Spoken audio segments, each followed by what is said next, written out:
शक्ति, श्रेय और सियासत। तो आखिरकार लोकसभा में बिल पास हो गया। महिला आरक्षण 33% सीट आरक्षित करने वाला विधेयक लोकसभा में पास हो गया। पक्ष में 454 मत पड़े, जबकि इसके खिलाफ 2। महिला आरक्षण से जुड़े नारी शक्ति वंदन विधेयक को मंगलवार को लोकसभा में केंद्रीय कानून मंत्री अर्जुन राम मेघवाल ने पेश किया था। लोकसभा में 2/3 बहुमत से पास हुआ महिला आरक्षण बिल। यह तय था कि बिल आसानी से पास होगा। सवाल तो यह था कि विरोध कौन करेगा।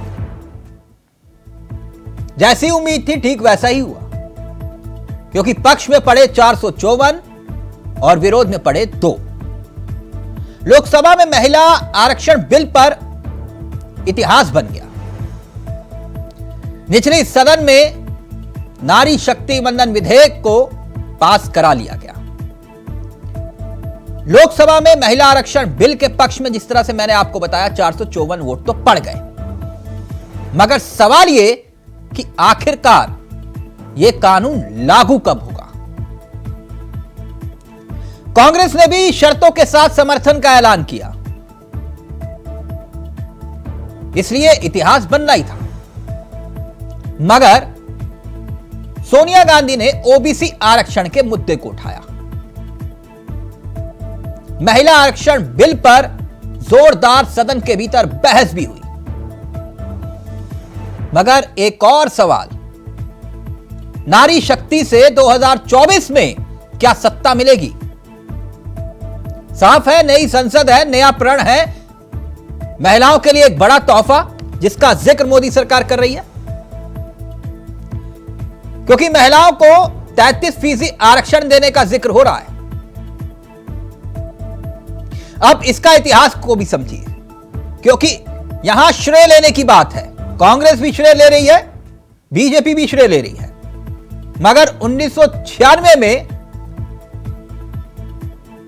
ना बीजेपी और ना कांग्रेस, पहली बार देवगौड़ा सरकार के वक्त इस बिल को लाया गया था।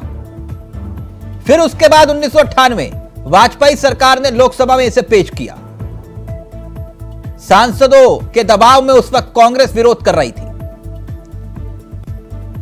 फिर 2000 सन आया और संसद के शीतकालीन सत्र में इसे पेश किया जाना था, और एनडीए सरकार ने लोकसभा में इसे रखा, मगर पास नहीं हुआ 2002 में।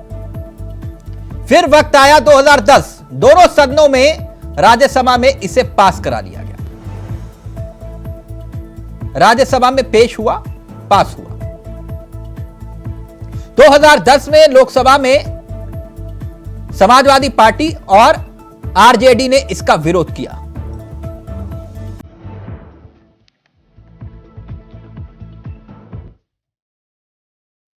यानी इतिहास तो रख दिया गया, मगर लागू कब होगा, यह एक यक्ष प्रश्न है। आज इसी पर हम चर्चा करेंगे।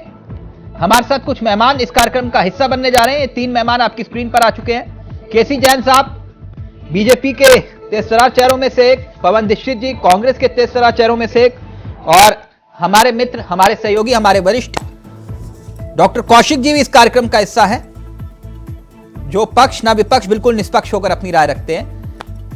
और एक और चेहरे इस कार्यक्रम का हिस्सा होंगे, आम आदमी पार्टी के चेहरे कुछ ही देर में इस कार्यक्रम का हिस्सा होंगे, जो आपको स्क्रीन पर दिखाई देंगे। मगर सबसे पहले मैं शुरुआत केसी जैन साहब आपके साथ करना चाहूंगा। आज सभी धुरंधर एक साथ इकट्ठे हो गए, तो जैन साहब बहुत बहुत मुबारक हो सर। इतिहास रच दिया एक बार फिर से आपने, है कि नहीं जैन साहब? जी जी बिल्कुल। देखिए चावला साहब, इसकी नितांत आवश्यकता थी। हाँ, और लंबे समय से इसके लिए प्रयास भी किए गए। ठीक।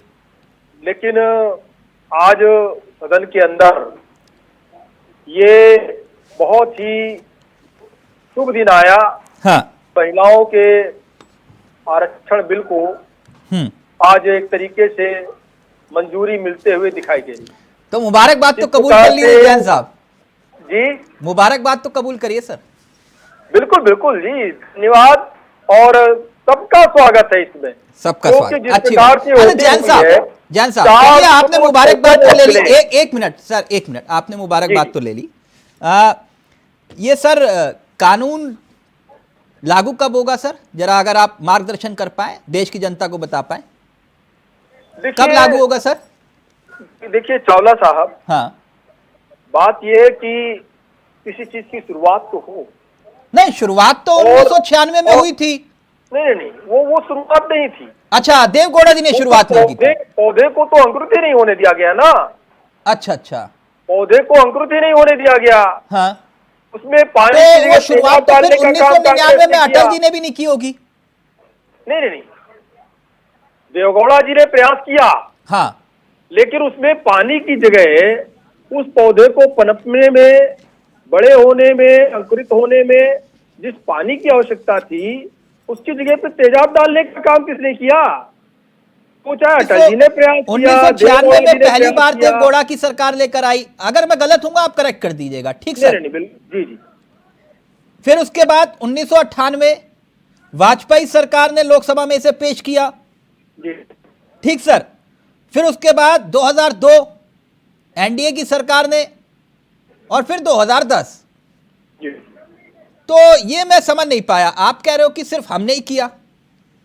नहीं नहीं, देखिए हाँ, देखिए, होता क्या है कि यही कूटनीतिक, रणनीतिक एक तरीके से एक प्रभाव होता है हाँ, कि अच्छी चीजों के लिए माहौल बनाना।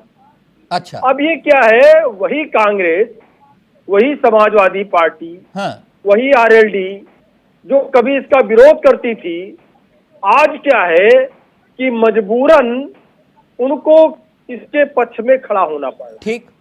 उनको इस बात का डर अरे है। जैन साहब, आपने मुझे कि- घुमा दिया। नहीं नहीं, मैंने घुमाया कुछ नहीं। सुनिए चावला मैं एक साहब, बात चावला जान, साहब, मैं लागू चावला कब साहब, होगा ये मेरी बात जानना चाह रहा था, बस इतना मेरा छोटा सा मासूम सा सवाल है मैं सर, लागू मैं कब मैं होगा? उसी चीज का जवाब दे रहा हूँ। हाँ। देखिए चावला साहब, अभी उत्तर प्रदेश में जिस समय नगर निकाय के चुनाव थे, तब क्या हुआ?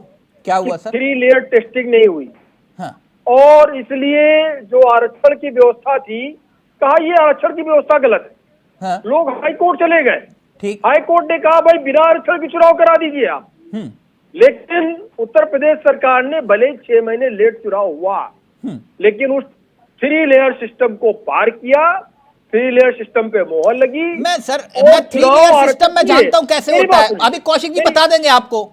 अरे मेरी अभी बात तो डिबेट सुनिए। में मत बुलाओ, 3 लेयर सिस्टम कैसे होता है वो नहीं, अभी नहीं, बता मैं- देंगे आपको। मैं वो आपकी ठीक नहीं बात का लगता। जवाब दे रहा हूँ। नहीं, मेरी बात- मैं आपको बता रहा हूँ, वो बता देंगे अरे 2 मिनट चावला में कैसे साहब- होता है। चावला साहब, आप भी समझ रहे हैं मैं क्या कहा कहना कैसे चाहता हूं। आरक्षण होता है सब। 1 मिनट रुकिए ना सर, मैं एक बात अरे जैन मेरी साहब, बात आ जाए। जैन साहब दस आप रखिए सेकंड, बात, 10 मैं सेकंड। एक ही सवाल चावला को बार साहब- बार दोहरा रहा हूं।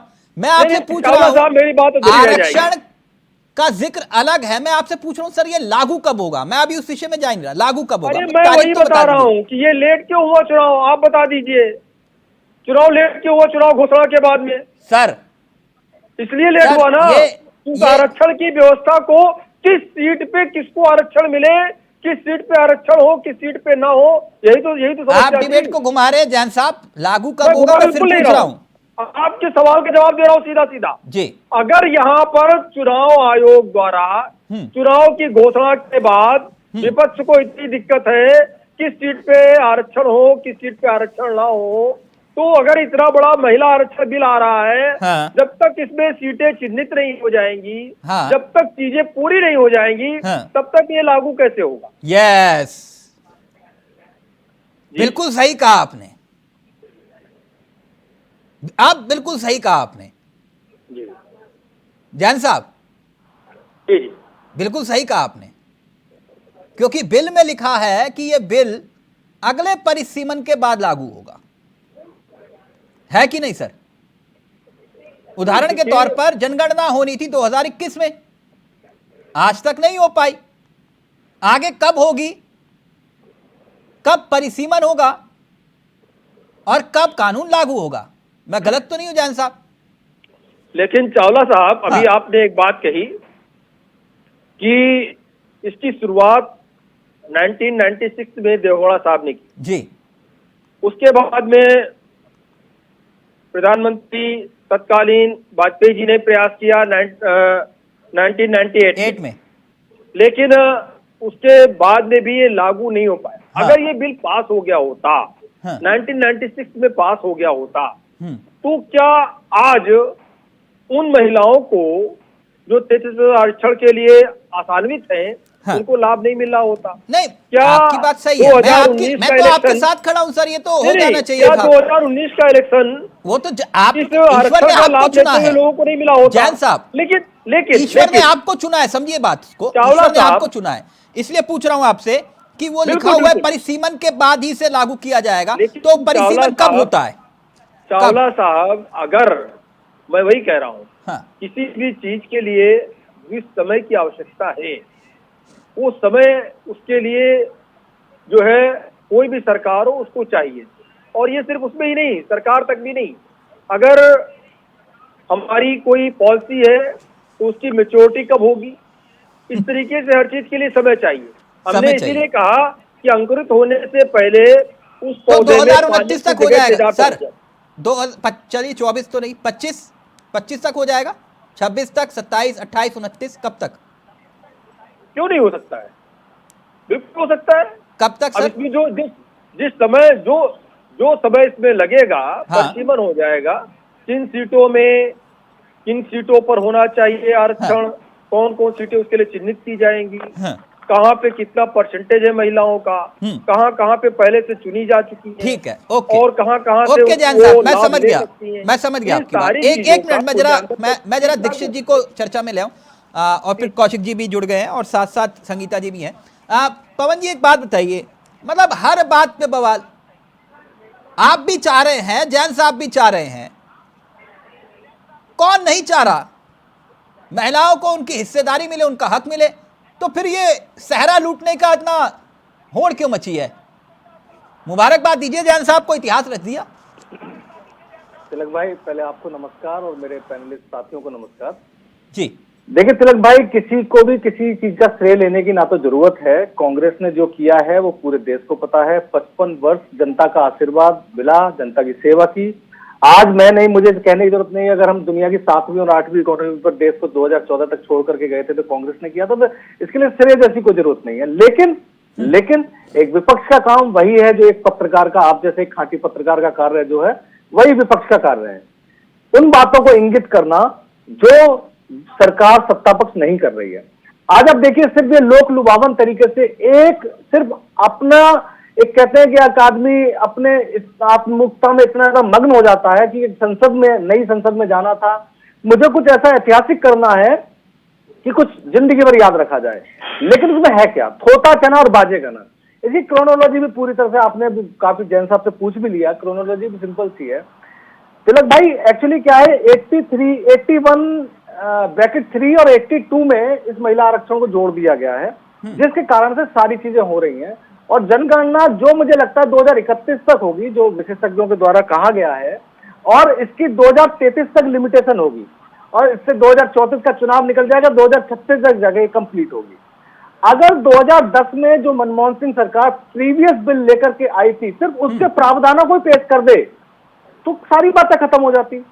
देखिए, इनकी मनसा पर शक किस लिए होता है तिलक भाई? हमें कोई ऐसे कहने वाली बात नहीं है कि हम इस चीज के बारे में श्रेय लेने की कोशिश कर रहे हैं या हम विवादों में लाना चाह रहे हैं। पूर्ण रूप से समर्थन था। 2017 का आज का ट्वीट भी आप देखा होगा, राहुल जी का ट्वीट 2017 का रिट्वीट हुआ था। उन्होंने जब भी बात बोली थी कि महिला आरक्षण बिल के लिए कोई इधर उधर की बातें नहीं की जाएंगी, और जो जैसा आएगा नाम इनको इधर उधर की बातें कर दे देंगे। वही हमने सब कहा है कि भैया आप इस तरह से आप अगर एनआरसी के लिए कर सकते हैं, सीए कर सकते हैं, एक रात में 370 हटा सकते हैं, तो आपकी नीयत तो खराब दिख रही है ना कि आप महिला आरक्षण के लिए आप लेकर के आते 2024 में वो महिला हमारी तो आप कह रहे हैं कि राजीव गांधी जी ने सपना देखा था, हम साकार कर रहे हैं, और फिर उसमें ओबीसी वाला एंगल भी ले आए आप। बिल्कुल तिलक भाई, जब 1947 में देश आजाद हुआ था, हाँ, और जब हमारा संविधान बना था, उसके बाद में सारी आरक्षण की जो परिस्थितियां दी गई थी वो इसलिए कि हमारे देश की हालात बहुत खराब थे। ठीक। आज भी आप इस चीज से इनकार नहीं कर सकते कि हमारी मातृशक्ति आज भी उस तरीके से उस लेवल पर नहीं है हाँ। जिस लेवल पर एक 50-50 की पोजीशन में होना चाहिए। आज इस बात को कोई गुरेज नहीं, इस बात को कोई मना नहीं कर सकता कि राजीव गांधी जी एक प्रस्ताव लेकर के, एक निर्णय लेकर के आए थे, ओबीसी वाला मसला आज महिलाओं में, आरक्षण में भी महिलाओं का आरक्षण, मैं वही बता रहा हूँ, मैं वही पहुंच रहा हूँ आपकी बात पर। आप मेरी बहुत सारी हमारी आपकी डिबेट हो चुकी है, मैं ज्यादा लंबा समय नहीं लेता हूँ। राजीव गांधी जी लेकर के उस बिल को आए, उसी के सौभाग्य बस आशा है कि आज हमारे नगर निकाय में 15 लाख से ज्यादा मातृशक्ति नेता के रूप में है हमारे देश में, जो नगर निकाय का चुनाव था और रहा ओबीसी। लेकिन निश्चित रूप से तिलक भाई, आप इस चीज से भी इंकार नहीं कर सकते, हमारे देश का एक बहुत बड़ा वर्ग गांव में रहता है और गांव में आज भी स्थितियां परिस्थितियां महिलाओं के हिसाब से अनुकूल उतना नहीं है। अच्छा। जैसे समय बढ़ रहा है, होती जा रही है। अच्छा दीक्षित, मुझे एक बात बताइए, मैं कौशिक जी के पास जा रहा हूँ, एक मिनट जी, जरा देश को यह बताइए, 2010 में जब आपने इसको पास करवाया था, तब उसमें ओबीसी को आरक्षण था? उसमें नहीं, मैं वही बताया था। हाँ, शुरुआत की जो परिस्थितियां थी, क्यों हर चीज देखे, आपको अगर याद होगा कि राजीव गांधी जी के टाइम पर बैलगाड़ी लेकर के अटल जी कंप्यूटर का विरोध में चले गए थे, लेकिन आज क्या है, आज गूगल पे और पेटीएम चल रहा है और मोदी सरकार और भाजपा की सरकार नहीं है सर, आप भी कहेंगे कि सूरज निकल रहा है तो हमारी वजह से निकल रहा है, हवा चल रही है तो हमारी वजह से चल रही है, देश आजाद हुआ तो हमारी वजह से हुआ। लेकिन एक बात मैं आपसे जानना चाह रहा हूं कि तब 2010 में जब विधेयक लेकर आए थे आप, एक मिनट सर, एक मिनट, हम बहस नहीं करते ना, चर्चा करें। 2010 में तब पिछड़ी जातियों का आरक्षण की याद नहीं है आपको, तब ओबीसी की याद नहीं आई आपको। आज आप कह रहे हो कि मोदी सरकार गलत कर रही है ओबीसी कर, अब अगर याद आ जाती तो गलत बात है। जातिगत जनगणना कब हुई थी? आज तक उसके आंकड़े जारी किए गए। 2011 में पटल पर आपने आंकड़े जारी किए थे, मैं वही बता रहा हूँ। हाँ, तो बताइए ना, पूरी बात बताइए सर। 2011 में पटल पर रखी गई, उसके बाद की स्थिति सर कहाँ है? सार्वजनिक क्यों नहीं किया आपने? एक साथ नहीं होती है। एक बात बताइए, आज एक महिला सर, चित भी मेरी और पट भी मेरी, साल तक का नहीं पता। आप आज नहीं दीक्षित जी, चित भी मेरी और पट भी मेरी। आपने कहा हमने इसलिए नहीं किया, अब मोदी सरकार करे तो ओबीसी क्यों नहीं है? मतलब हर बात पे मैच निकाल रहे हैं। भाई साहब एक बात बताइए, हाँ। हम महिला विधेयक को लेकर के आए, महिला बिल पास हुआ नहीं हुआ, क्यों हमने उसको इम्प्लीमेंट नहीं किया? लेकिन हमने 15 साल का तो नहीं बोला उनसे। क्या देश को हमने बोला कि 15-20 साल इस चीज में लगेंगे? नहीं बोला ना। नहीं तो आपने किया ही नहीं ना। तो हम तो नहीं, आपने तो समाजवादी पार्टी और आरजेडी के आगे घुटने टेक दिए। देखिए, चलिए मैं इस बात को आपकी एक्सेप्ट करता हूं कि एनडी हमने यूपीए पार्टनर्स के दबाव में आके हमने उसको बिल्कुल नहीं, हम बिल्कुल लेकर के सदन में पटल में, ये तो बात सच है ना। आप उसके प्रावधानों को ले आइए, आप लागू कर दीजिए। आप तो सरकार मोदी जी की है ना। नहीं, आप तो विरोध करके भी नहीं कर पाएंगे। एक मिनट में कौशिक जी के पास जा रहा हूं, मैं एक कौशिक जी के पास जा रहा हूं एक अलग सवाल लेकर। कौशिक जी, एक बहुत अच्छा इन्होंने लॉजिक दिया था, वो मेरे दिल को छू गया। जब ये महिला आरक्षण बिल को लेकर चर्चा हो रही थी तो कौशिक जी ने एक बहुत अच्छा लॉजिक दिया था। ये जो महिला वोटरों वाला मसला है, ये है तो वही कहानी। कौशिक जी ये बात तो खैर सब समझ रहे हैं, अब इसका लॉजिक और आधार क्या है जरा अगर आप समझा पाएं, क्योंकि मैं एक आंकड़ा देख रहा था 2014 लोकसभा चुनाव, जिसका जिक्र आप कर रहे थे तो फिर मुझे अध्ययन भी करना पड़ता है। आपने जिक्र किया था 2014 के लोकसभा चुनाव में लगभग 66% पुरुषों ने वोट डाले और करीब 65% महिलाओं ने वोट डाले। मगर 2019 का आंकड़ा करीब, ये आंकड़ा बढ़ गया 68% पुरुष और इतने ही फीसदी महिलाएं, और यहां पर महिलाओं ने बाजी ज्यादा मारी थी। ये सर आंकड़ा बताता है खेल तो कहीं कुछ और भी है कि नहीं कौशिक जी? ये देखो, वो तो निश्चित तौर से है ही चावला साहब, लेकिन मैं बात शुरू करने से पहले एक छोटा सा सवाल मेरे मन में है। मुझे हो सकता है कि बुढ़ापा आ गया है तो यात्रा सुन रही हो। मैं पवन जी से पूछना चाहता हूँ कि 2010 में जब राज्यसभा में बिल पास हुआ तो उसमें बीजेपी ने समर्थन दिया था कि नहीं? वोटे नहीं, मुझे याद नहीं है।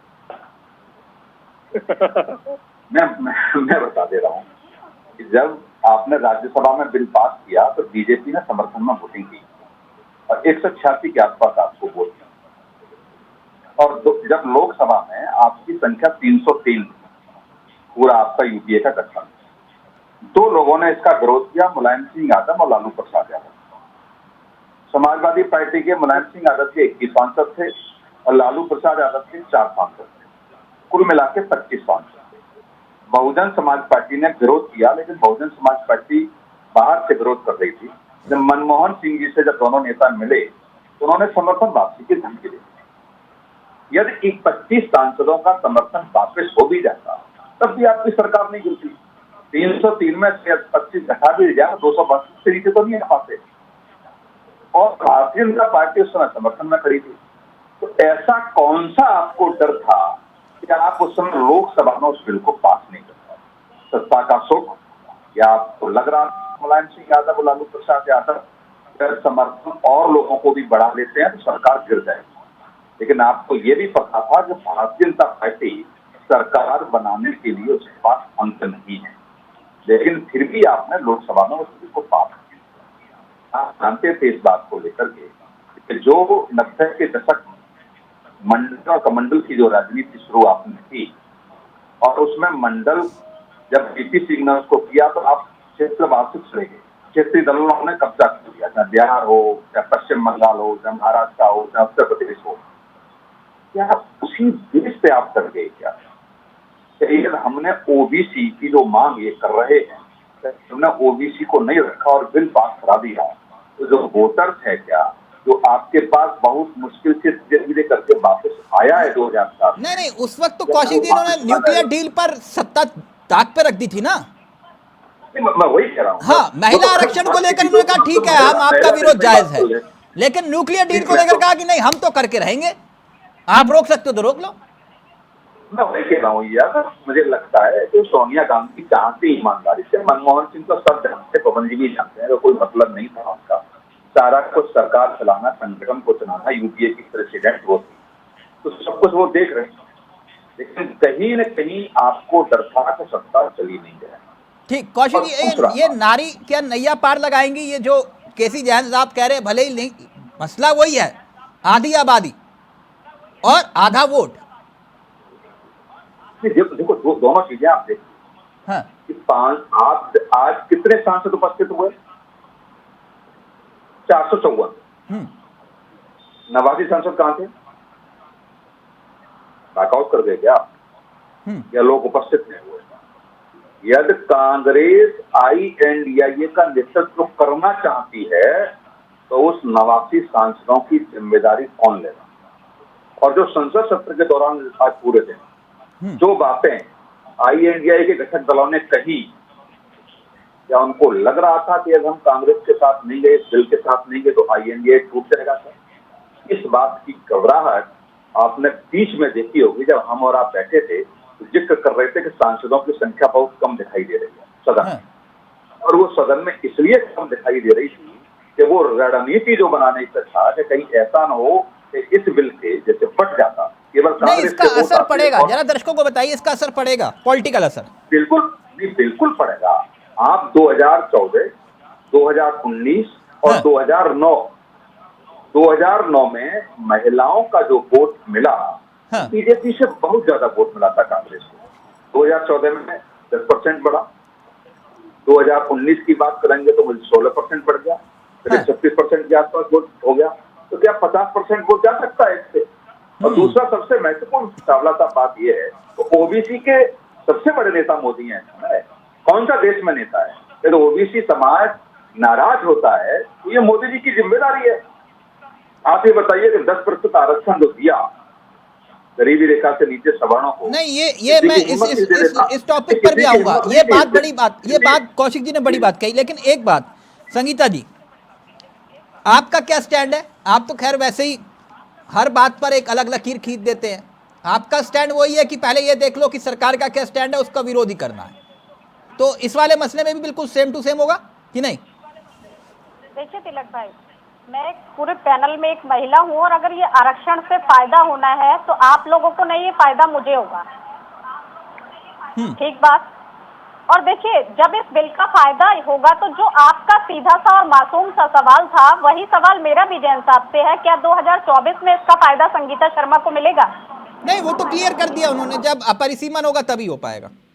तो जब इसका फायदा ही मुझे नहीं मिल रहा तो मुझे तो ये सिगुफा ही लगेगा। नहीं, तो भविष्य में तो मिलेगा ना संगीता जी। मैं इसके लिए 2040 तक का वेट करूंगी, 2035 तक का वेट करूंगी, 2045 तक का वेट करूंगी? ये भी तो चीजें क्लियर होनी चाहिए। नहीं, ये सवाल तो आपको पहले दीक्षित जी से पूछना चाहिए था। कब तक इसका इंतजार करूं कि जब मुझे इस चीज का फायदा मिलेगा? नहीं, ये सवाल तो आपको मैं इसका उत्तर दे देता हूँ तिलक भाई, ना एक मिनट, आपने बहुत अच्छी बात कही। आप सबकी पार्टी का एक संविधान होता है, जैसे केसी जैन जी की, दीक्षित जी की और आपकी पार्टी का। आप एक चिट्ठी लिखे केजरीवाल जी को, बोलिए ये तो कर नहीं रहे, 29 तक करेंगे, आप संविधान में ये कर दीजिए कि भैया 33% छोड़िए 30% कर दीजिए, महिलाओं को आरक्षण दिया जाता है। छत्तीसगढ़, मध्य प्रदेश और राजस्थान, इन तीनों स्टेट में हम 30% महिलाओं को टिकट देंगे, कोई नहीं रोक पाएगा। बोलिए जय श्री राम, कोई रोक पाएगा? गलत तो नहीं कहा संगीता जी, कौशिक जी, मैंने गलत तो नहीं कहा? कोई रोक देगा इनको? नहीं रोक सकता।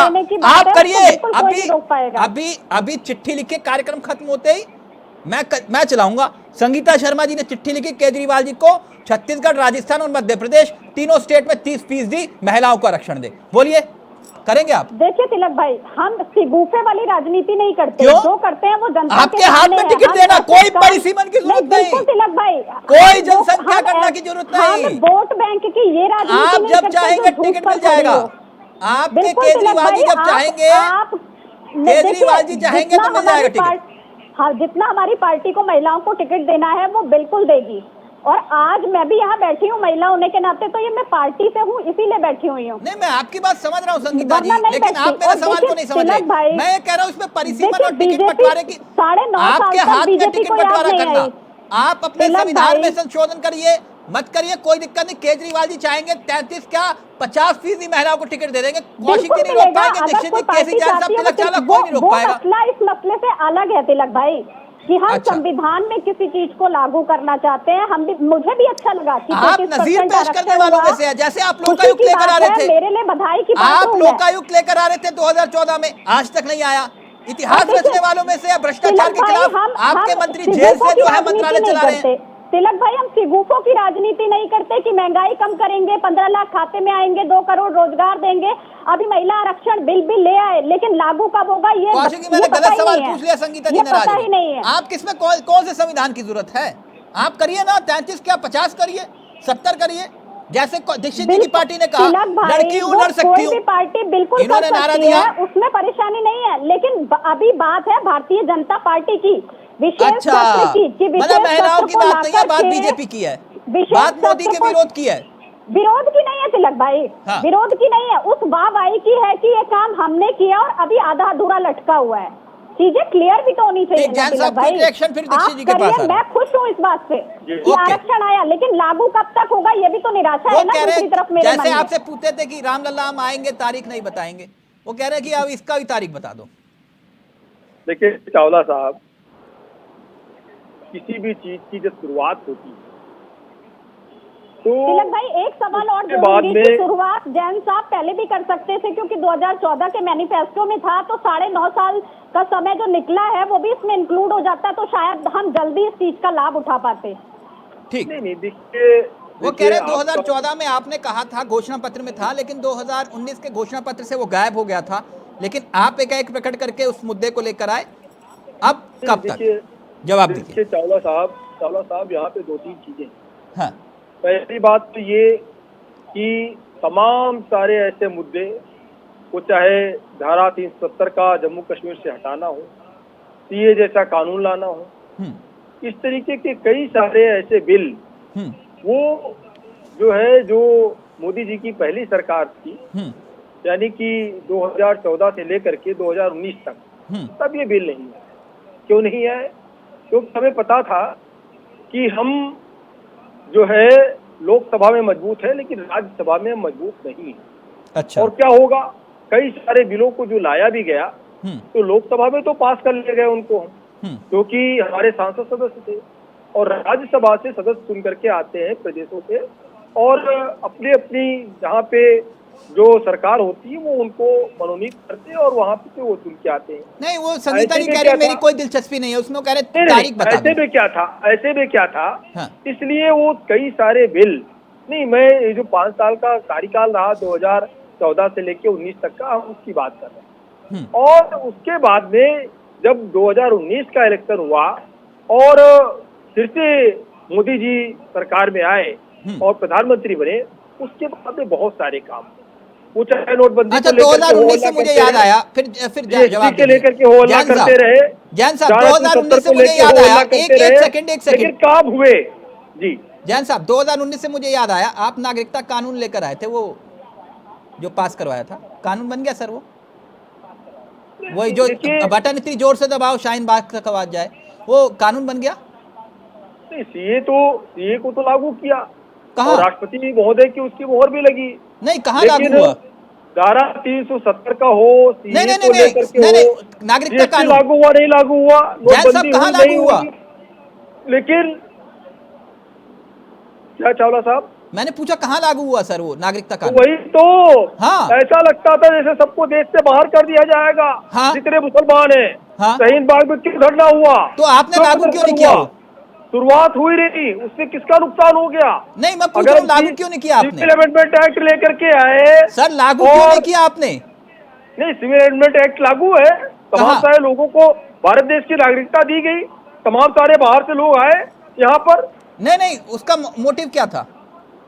उसका मोटिव यही था, हाँ, कि हमारे भारत देश के वो लोग जो कहीं ना कहीं बाहर रह रहे हैं और आज उनको आवश्यकता है कि वो वहाँ पे प्रताड़ित हो रहे हैं। अच्छा, तो ऐसी स्थिति वो में रोहिंग्या मुसलमानों वाला कोई लफड़ा नहीं था? अगर वो वापस आ रहे हैं, हाँ, तो वापस आ जाए तो क्या दिक्कत है? नहीं, बहुत अच्छी बात है, मैं कह रहा हूँ रोहिंग्या मुसलमानों वाला तो कोई लेकर के आए। देखिए पाकिस्तान में अगर कोई हिंदू है, हाँ, उसको किस तरह प्रताड़ना झेलनी पड़ रही, पहले कितनी आबादी थी, आज कितनी आबादी है। ठीक, बांग्लादेश में अगर हिंदू प्रताड़ित हो रहा है, अगर उसको भारत देश की नागरिकता मिल जाए, वो यहाँ आना चाहता है, क्या दिक्कत है? तो सिविल अमेंडमेंट एक्ट जो था वो चलिए आपने लागू कर दिया उसे, है ना? आप ये कह रहे सीए को आपने लागू कर दिया। खैर अभी उस विषय में नहीं जाएंगे, एक मिनट, आपने लेकिन संगीता जी के सवाल का जवाब नहीं दिया। ओके, संगीता जी के सवाल का मैं जवाब दे रहा हूँ चावला साहब, मैं वही कह रहा हूँ कि देखिए अभी तक तो कोई सवाल नहीं किया, और कांग्रेस की पिछड़कों भरी हुई सवाल जो है आम आदमी पार्टी, ये तो उनके साथ में आ रहे हैं, ये तो उनको पूछना चाहिए कि आपने 70 सालों तक इस तरीके का बिल लेकर के क्यों नहीं है? अगर राजीव गांधी जी की मंशा थी और वो एक ऐसी पार्टी को सपोर्ट कर रहे हैं, आम आदमी पार्टी के लोग जो महिला विरोधी रहे, अगर महिला विरोधी नहीं थे, अभी आदरणीय कौशिक साहब ने कई चीजों का बहुत अच्छा विश्लेषण किया कि 303 सीटें आपके पास थी 2010 में मनमोहन सिंह जी की सरकार में, और अगर समाजवादी पार्टी आरएलडी की सीटें मिला ली जाए तो 25 सीटें होती हैं। 25 सीटें अगर आपको नहीं भी मिलती है, साथ छोड़ भी देते हैं, तब भी आपकी सरकार नहीं गिरती। आपने उस बिल को पास नहीं किया, क्यों नहीं पास किया? अगर पास कर दिया होता तो अब तक आरक्षण उसको मिल रहा होता, लेकिन आप तो लॉलीपॉप दिखा रहे हैं ना, आप तो नूरा कुश्ती करते रहे। कांग्रेस नूरा कुश्ती करती रही, ये सवाल कांग्रेस से होना चाहिए आपका कि आपने आधा अधूरा बिल लाकर छोड़ दिया। आप राज्यसभा में आप जो है राज्यसभा में लेके आते हैं, लोकसभा में नहीं लाते हैं, क्यों नहीं लेकर के आए भाई? आपने आधा अधूरा क्यों छोड़ दिया? किसके डर छोड़ दिया? समाजवादी पार्टी साहब जैसा ये बिल था, अगर आप उसे वैसे ही पास कर देते, उसे परिसीमन के लिए नहीं लटकाते तो ये 2024 में लागू हो सकता था, लेकिन आपकी मंशा नहीं थी कि ये 2024 में लागू हो। संगीता जी सुनिए संगीता जी, देखिए ऐसा है, अगर एक आज अच्छा काम हो रहा है, एक अच्छे काम, हम अच्छे काम की प्रशंसा कर रहे हैं, लेकिन ऐसा अच्छा काम नहीं, गजब की प्रशंसा है। एक मिनट पवन जी, देखिए नहीं आपकी एक गजब की प्रशंसा है। एक मिनट, देखिए तिलक भाई, दोनों सवाल हैं। एक पक्ष है कि महिलाओं को क्या आरक्षण मिलना चाहिए, बिल्कुल हम उसके साथ खड़े हैं, महिलाओं को आरक्षण मिलना चाहिए। हाँ। आधी आबादी की बात है, हम उसके साथ खड़े हैं, और अगर अगले सप्ताह मिल जाएगा तो आपको दिक्कत है, और एक महिला होने के नाते सवाल है कि आप आधा बिल लेकर के आएंगे तो उसका लाभ मुझे कैसे मिलेगा? कोई भी सरकार लेकर के आएगी, मुझे कैसे मिलेगा? पहली बात तो कोई सरकार लेके क्यों नहीं आई, और कोई भी सरकार लेके आएगी परिसीमन बिना कराए ये लागू नहीं हो सकता है। आप 2014 एक मिनट पवन जी को वक्त, अब पवन जी को एक मिनट अगर बिना परिसीमन के लागू कर दिया कि वायनाड की सीट महिला की सीट होगी, इतने पढ़े लिखे आपके सब अधिकारी हैं, उनको सब मालूम है कि कब कैसे कहाँ लागू करना है ना। जैसे अगर अधिकारी चाहें तो कौशिक जी एक बार मुझे बता रहे थे, बोले कि 1 घंटे में आरक्षण होता है। 1 घंटे वाला फॉर्मूला भी बताया था उन्होंने मुझे। खैर नहीं होता है, होता है, वो बता रहे थे मुझे। अगर होता हाँ। अगर होता तो 3 लेयर सिस्टम में एक मिनट रुकिए ना जैन साहब, अब क्यों अब उस विषय में जा रहे हो बार बार? 1 मिनट रुकिए ना पवन जी। नगर निकाय चुनाव में 6 महीने लगे होते। 1 मिनट, आज आपने एक बात कही कि भैया राजीव गांधी जी का सपना था, हमने कोशिश की, हमने कवायद की, ये कर रहे हैं, हम क्या साथ देंगे। एक परसेप्शन और नैरेटिव तो सेट हो जाता है ना कि मोदी जी ने कर दिया। समझ रहे हैं सर आप? अब पब्लिक को आप कैसे बता पाओगे कि नहीं भैया ये तो राजीव गांधी जी ने सपना देखा था और मोदी जी ने पूरा कर दिया। एनआरसी याद है लोगों को तिलक भाई? नहीं याद है। टीए याद है लोगों को? नहीं याद है। ऐसे ये भी याद नहीं रहेगा। रीजन क्या है? आज की देश में, आज की परिस्थितियों में लोगों को इम्प्लीमेंट तुरंत चीजें चाहिए होती है। ये ठीक है कौशिक जी, कुछ हम याद दिलाने के लिए काम नहीं करते हैं, काम करते हैं जनता की भलाई के लिए। लोग 370 में भूल जाए कि 370 को किसने हटाया था, लेकिन जो व्यवस्था लागू थी जम्मू कश्मीर आपके बीच में नहीं बोले ना, जो व्यवस्था लागू थी ना, भूल जाना, याद दिलाने के लिए काम नहीं किया जा रहा है, काम किया जा रहा है देश की जनता के लिए। और वो महिलाएं जिनको आरक्षण मिलेगा, वो हमेशा याद रखेंगी। जैन साहब, अब मेरे सामने कौन बनेगा करोड़पति का सवाल आ गया। अब मेरे पीसीआर सहयोगी नहीं बताएंगे किसका फोन कटा, लेकिन किसी का कटा जरूर है। Hello, 1 minute. हाँ दीक्षित जी अपनी बात पूरी करिए।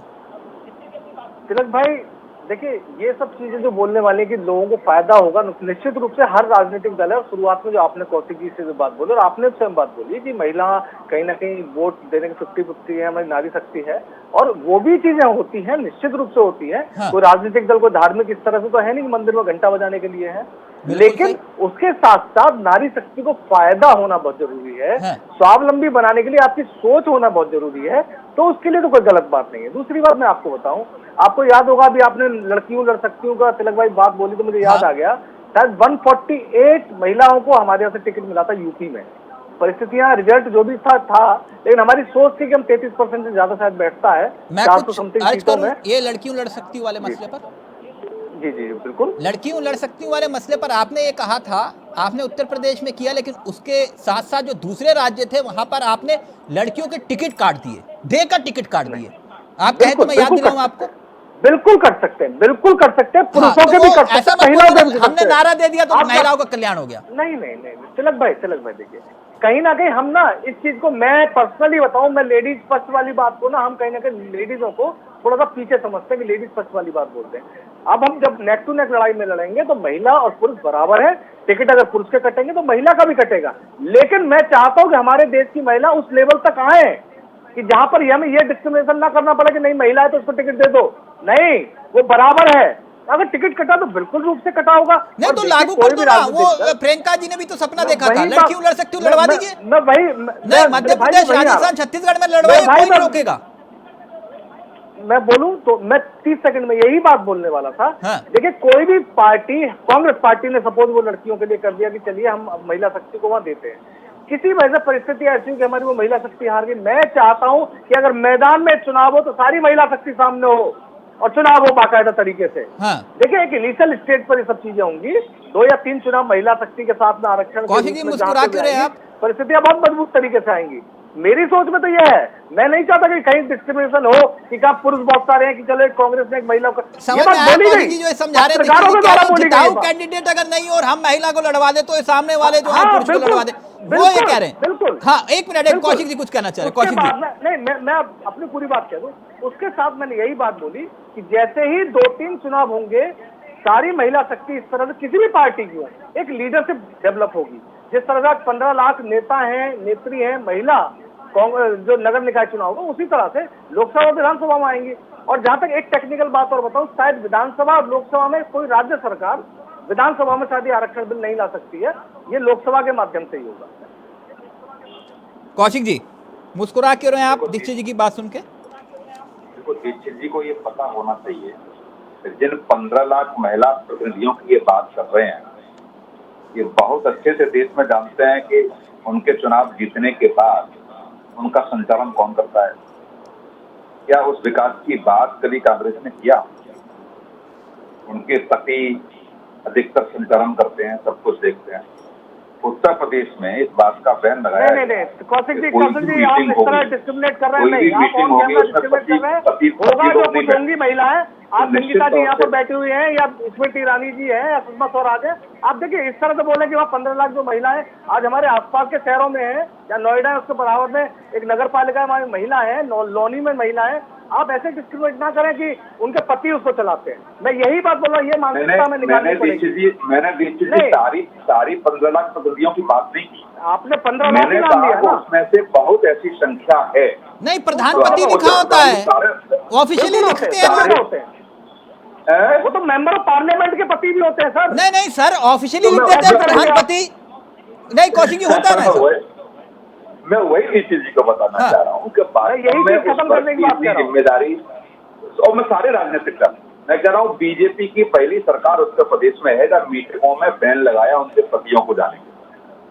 और निश्चित तौर से गंभीर थी कि जो सहभागिता हम लोकतंत्र में सुनिश्चित करना चाहते हैं महिलाओं की, ईमानदारी से वो नहीं हो पा रही, और वो सारे राजनीतिक दलों की जिम्मेदारी।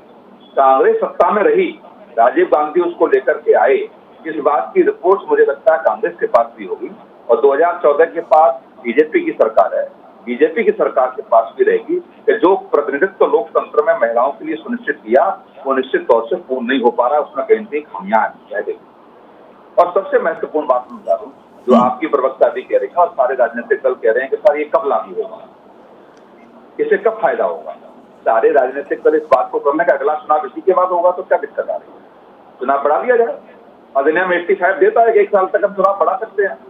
वो कहिए सारे विपक्ष के राजनीतिक दल लिख के दें INDI के कि अब अगला लोकसभा का चुनाव तभी कराएंगे जब ये सारी पूर्ण प्रक्रिया हो जाएगी।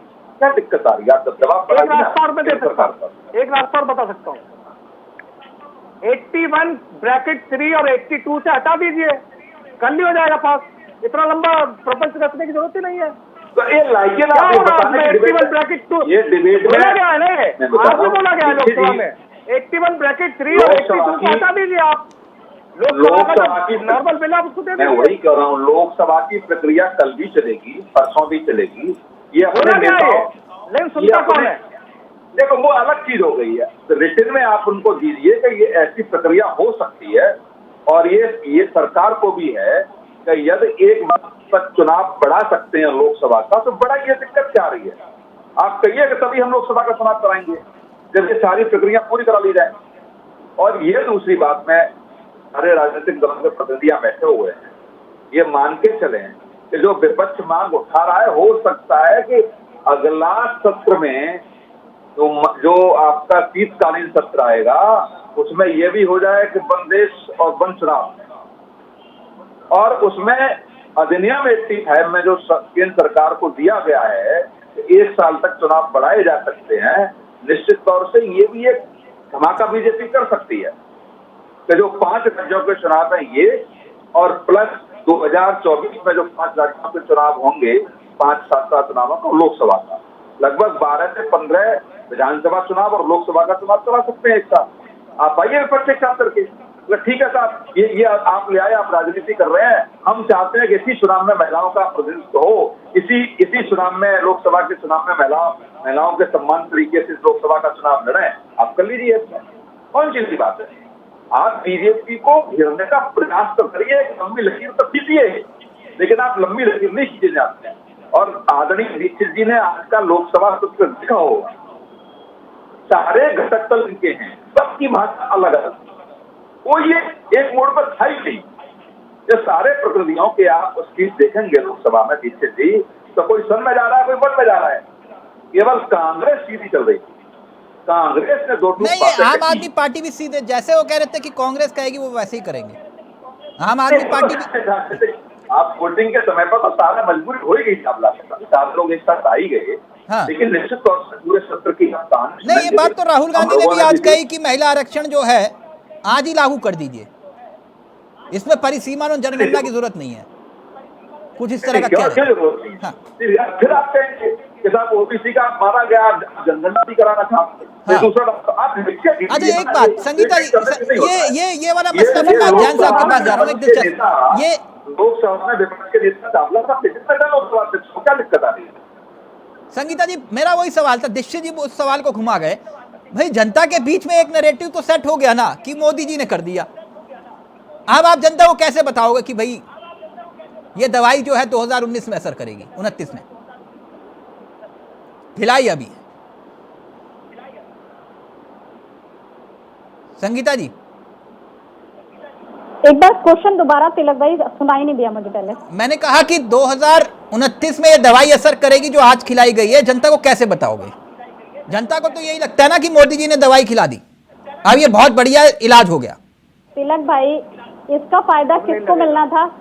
जो महिलाएं राजनीति में हैं, जो हाँ। राजनीति में लोकसभा पहुंचना चाहती हैं, राज्यसभा पहुंचना चाहती हैं, उनको इसका फायदा मिलेगा। तो वो जो भी नेत्रियां हैं, क्या उनको नहीं पता कि उसका फायदा 2024 में नहीं मिलेगा? वो बखूबी इस बात को जानती हैं कि 2024 में इसका लाभ हमें प्राप्त नहीं होगा।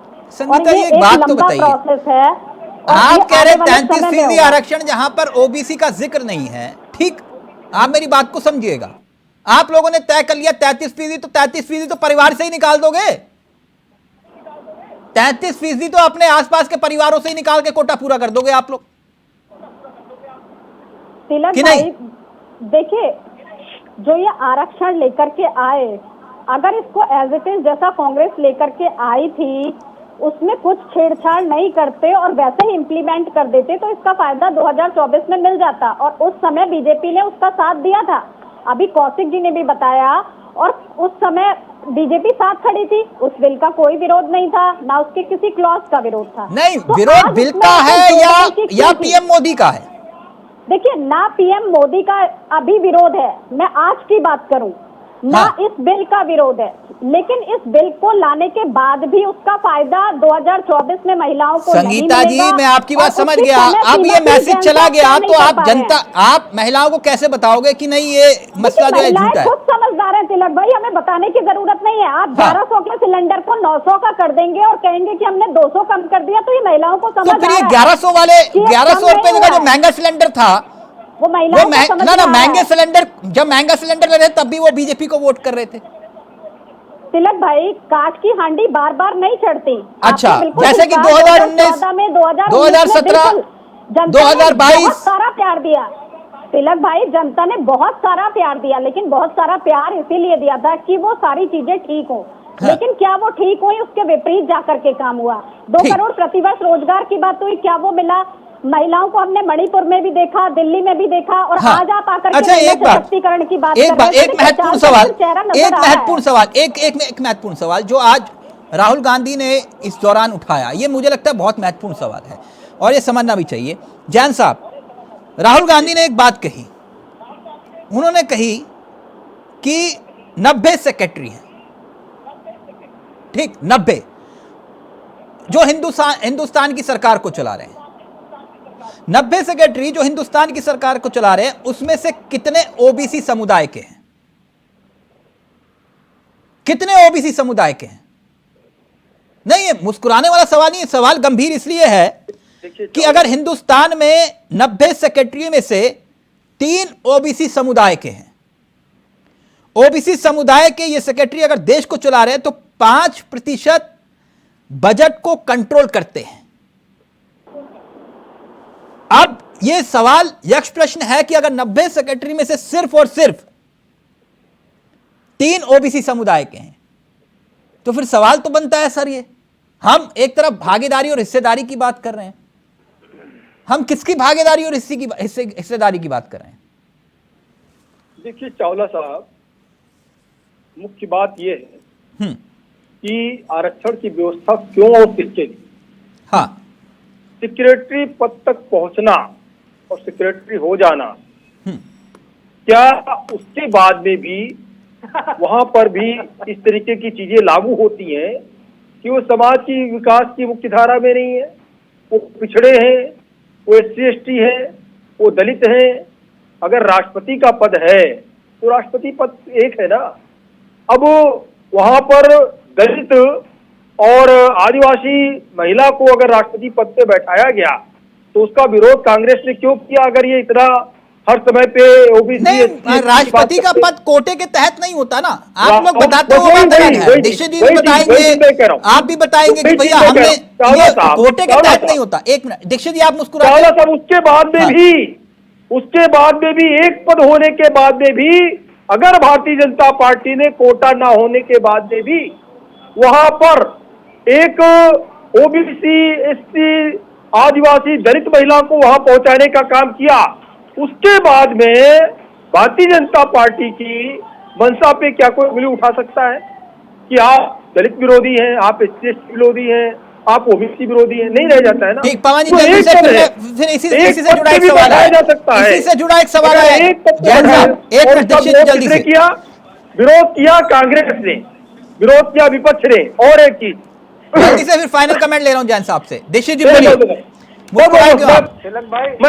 गलत बोला जैन साहब ने?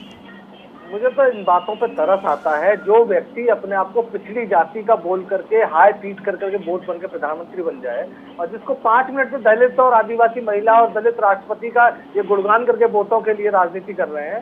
अरे गुणगान नहीं कर रहे तो आप विरोध क्यों कर रहे थे?